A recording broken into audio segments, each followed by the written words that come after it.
machoni kaunti wa Meru Munya okwedo mokalo paro mar chik mar omenda mar higa mar 2024 kolero ni en paro madhi hinyo jo Kenya ma yuto gi ni piny. Ma olero ni dhi ataro gi singo ma piny owacho ma Kenya Kwanza mane singo ni gibiro loko godo ngima jo Kenya ma yuto gi ni piny.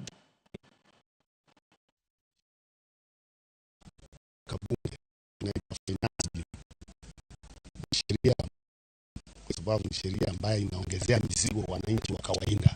Tunajua kwa kisheria serikali iko na nguvu ya kutoza ushuru kwa kilimo ni serikali ya county, na inatosha ushuru ile inaitwa cess ukipeleka mazao yako kwa soko.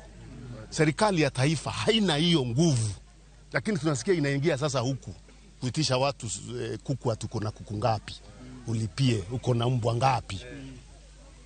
Hiyo ndio hiyo ikuwa matarajio ya wananchi, na ndio tunauliza wabunge wale tulichagua kwa nini walienda kulala bunge.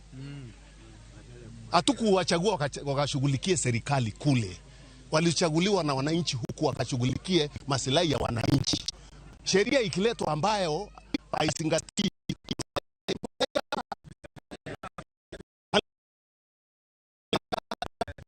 kwa mfuko, ndivyo tunaona kama imewekwa kwa mfuko, kwa sababu hatuwasikii. Wakati ule tunawasikia ni wakati wanaongea wakijaribu kueleza ati hiyo mambo ni sawa sawa.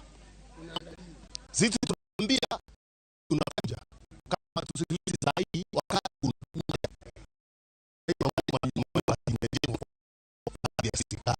unapojenga. Kwa hiyo hata serikali ijengee hiyo mtu anapomolea.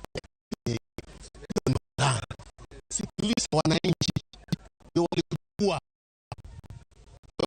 sikiliza wananchi. Wewe president, sikiliza wananchi. Alichaguliwa kwani? Serikali ajibika kwa mambo yale muhimu kwa mwananchi. Usifanya hivyo wakati unayoyoma.